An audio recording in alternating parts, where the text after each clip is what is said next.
जमुना पार web series के episode 6 में स्वागत है आप सभी का। और इस एपिसोड की स्टार्टिंग होती है शांतनु से। शांतनु जो है वो जा रहे होते हैं पार्क में, यानी कि वो रनिंग कर रहे होते हैं और तभी वो सोचते हैं कि क्यों ना मैं इन लोगों के साथ घुलू मिलूं। और फिर वो चले जाते हैं एक अंकल के पास जिसके पास बहुत प्यारा सा डॉगी होता है। शांतनु जब उस कुत्ते के पास जाता है तो वो कुत्ता उसको भौंकने लग जाता है एंड शांतनु उससे बच के भाग जाता है। तभी जिसने शांतनु को मकान दिलाया था वही आ जाता है और वो उसको स्कूटी पे ले जाके भगा ले जाता है। एंड इसके बाद होता यह है, वो बैठा रहता है मायूस होके। तब वो स्कूटी वाला इंसान बोलता है कि भाई तेरा जो स्टाइल है अभी भी पुराना है, तू जमुना पार ही लगता है और तेरे ये जो बाल है ना बहुत ज्यादा गंदे हैं, खराब है, और तेरा ड्रेसिंग सेंस देख बिल्कुल भी मैच नहीं करता दिल्ली वाले लोगों से, तो थोड़ा कूल और क्लासी बन यार। एंड देन ये बात शांतनु को समझ में आ जाती है। इसके बाद कहानी शिफ्ट हो जाती है शांतनु के पापा पे। अब वो अपने असिस्टेंट और शांतनु के दोस्त पे बहुत ज्यादा चिल्लाते हैं और कहते हैं तुम्हें इतनी सी भी शर्म नहीं है, मेरी थोड़ी बहुत जो इज्जत बची थी वो तुमने नीलाम कर दी है अब, और तुमने मेरा नाम लगा दिया इस लेक्चर लीक पे।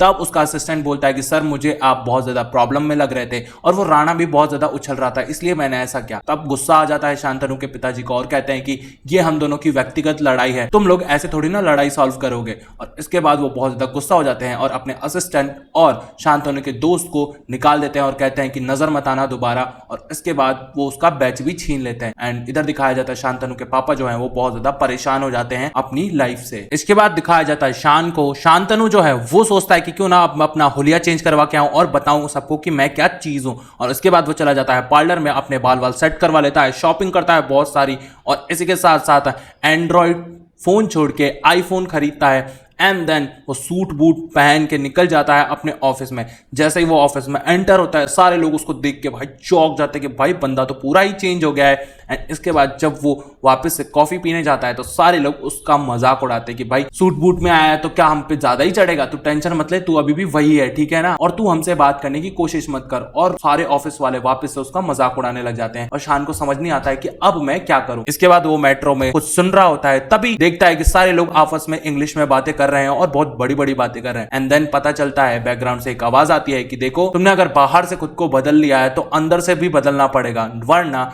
इस दिल्ली में तुम्हारा रहना मुश्किल है। और इसके बाद शान समझ जाता है कि इतने से तो बात नहीं बनेगी, कुछ अलग ही करना पड़ेगा। एंड फिर कहानी शिफ्ट हो जाती है शैंकी के घर पे, यानी शांतनु के घर पे। उसकी मम्मी उसके लिए मटर पनीर भेज रही होती है क्योंकि उसको बहुत ज्यादा पसंद है मटर पनीर। शान ने अपना नेम चेंज कर दिया है और वो नहीं चाहता है कि किसी को भी पता चले कि उसका नाम शैंकी है या फिर शांतनु है, वो सिर्फ अपना नाम शान ही बताता है सबको। और इसके बाद पता चलता है वो कोई डेटिंग ऐप पे है एंड खूब सारे मैचेस मिलते हैं उसको और वो बहुत ज्यादा खुश हो जाता है। फिर उसकी लैंडलॉर्ड जो है वो गुस्सा हो जाती है और वो चिल्ला रही होती है कि भाई ये किसने भेजा है ये पनीर और मटर पनीर, ये क्या है। शांतनु आता है और वो देखता है कि यार मेरे जीजा जी का कोई एम्प्लॉय है, वो मेरे को टिफिन देने आया है, और वो उसको भगा देता है और कहता है कि तुम जाओ, ये मेरा नहीं है और तुम अपने सेठ को खिला देना। वो जो आदमी आया हुआ था वो उसका नाम शैंकी रख लेता है। यहाँ पे लैंडलॉर्ड जो है वो बहुत ज्यादा गुस्सा हो जाती है और कहती है कि मेरे घर में दूध से बनी हुई चीजें कुछ भी नहीं आएंगी क्योंकि मैं वीगन हूँ। एंड फिर वो बहुत ज्यादा गुस्से में रहती है एंड शांतनु जो है वो सॉरी मांग के ऊपर चला जाता है। एंड इसके बाद शांतनु अपनी मम्मी को फोन करके कहता है आप दोबारा ये सब मत भेजना, यहाँ सब कुछ मिल जाता है, और मुझे अगर खाने का मन करेगा ना तो मैं अपनी मैड को बोल दूंगा। इधर उसकी मॉम जो है और उदास हो जाती है। इसके बाद दिखाया जाता है शान जो है वो तैयार हो जाता है लड़कियों को डेट करने के लिए। वो खूब सारी लड़कियों के साथ डेट पे जाता है लेकिन कुछ ना कुछ उसमें कमियां निकल ही रही होती हैं और सारी लड़कियां उसको धीरे धीरे करके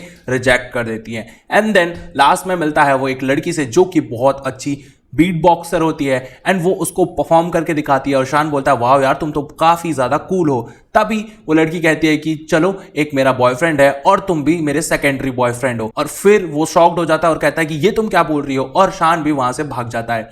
तब दिखाया जाता है शान गया हुआ होता है मकतूब कैफे क्योंकि उसे टैक्स और जीएसटी नंबर दोनों बनाने हैं उस लड़की के जो ऑनर है वहां की। मकतूब कैफे में जो स्टाफ काम करता है वो बोलती है कि मैम आप अपनी स्किन का कुछ तो ख्याल रखा करो। फिर दिखाया जाता है मकतूब कैफे की ऑनर जो है वो मिलने आती है शान से एंड देन ये दोनों वापस से मिलकर बातें करने लग जाते हैं। शान और इस ऑनर की काफी ज्यादा जमती है और ये दोनों काफी ज्यादा कूल और क्लासी हैं। एंड इधर शान जो है काफी ज्यादा तारीफ करता है। तभी आवाज आती है एक कस्टमर की। वो जो कस्टमर है वो बहुत ज्यादा चिल्ला रहा होता है और वो वीडियो बना रहा होता है कि मैंने क्या ऑर्डर किया था और तुम्हारे स्टाफ ने क्या दे दिया। एंड जब उसकी ऑनर उस कस्टमर से बोलती है कि मैम सॉरी गलती से हो गया होगा, हम आपको चेंज करके दे देते हैं, लेकिन वो कस्टमर मानती ही नहीं है। एंड इसके बाद बोलती है कि तुम लोग बहुत ज्यादा खराब इंसान हो। मकतूब कैफे वाली को अब गुस्सा आ जाता है एंड वो बहुत ज्यादा चिल्लाने लग जाती है और कहती है कि तुम्हारी औकात क्या है, तुम क्या बोल रही हो, तुम्हें पता भी है जो तुम ये पी रही हो ना, इससे बहुत ज्यादा हार्म होता है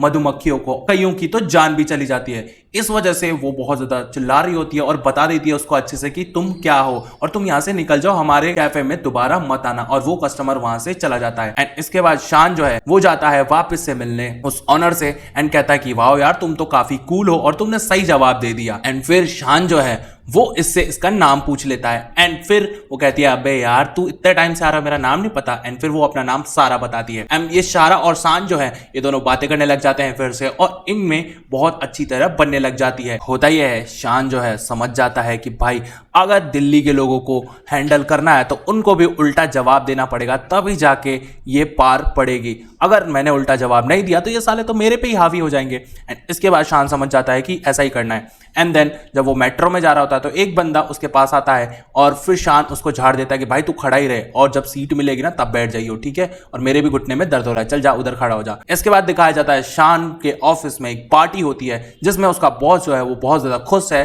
शान की प्रोग्रेस से। एंड वो पूरे ऑफिस में ये बताता है कि शान ने बहुत अच्छा हेल्प किया है एंड ये बहुत ज़्यादा टैलेंटेड है, इसने कंपनी को एक अलग ही इमेज दी है और इसके बनाए हुए फाइल्स और टैक्सेस कभी भी बुरे नहीं होते और बहुत ज़्यादा वंडरफुल काम करके दिया है इसने, इसलिए ये पार्टी रखी गई है। शान जो है वो बहुत ज़्यादा खुश होता है और उसको तारीफें मिल रही होती हैं। तभी वहाँ पे निश आ जाती है एंड इसके बाद वो कहती है कि मेरे को बात करनी है शान से बॉस। एंड उसका बॉस साइड में चला जाता है। निश जो है उसको झाड़ने लग जाती है और कहती है कि ये तो मेरा फाइल था ना और तुमने बना के दे दिया।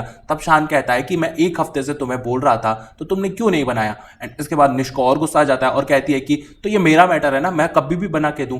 एंड फिर शान को गुस्सा आ जाता है एंड वो निश को बहुत अच्छे खासा सुना देता है। इधर निश का मुंह उतर जाता है। तभी निश का एक और फ्रेंड रहता है, वो शान को बोलता है अरे भाई शांत हो जा, शांत हो जा, अब तू हमारी टीम में आ गया। एंड फिर ये सारे लोग जो हैं वो पार्टी कर रहे होते हैं खूब, बहुत ही ज्यादा बेहतरीन तरीके से। एंड फिर शान को उसके ऑफिस वाली लड़की भी लाइन देती है। एंड देन शान भैया जो है अब प्रॉपर दिल्ली वाले बन गए थे एंड सारे लोग इन्हें देख के कूल और क्लासी समझते हैं। एंड फिर ये जो एपिसोड है वो यहीं खत्म हो जाता है। लेकिन भाई पिक्चर तो अभी बाकी है एंड शान भैया के साथ क्या क्या प्रॉब्लम्स खड़ी होंगी ये तो पता चलेगा आपको रिमेनिंग एपिसोड्स में। लेकिन रिमेनिंग एपिसोड से याद आया, अगर आपको रिमेनिंग एपिसोड इसके पहले के देखने हैं तो प्लेलिस्ट आपके सामने आ रही है, क्लिक कीजिए, एंजॉय कीजिए और तब तक के लिए मिलूंगा नेक्स्ट वीडियो में। Tata bye bye, see you.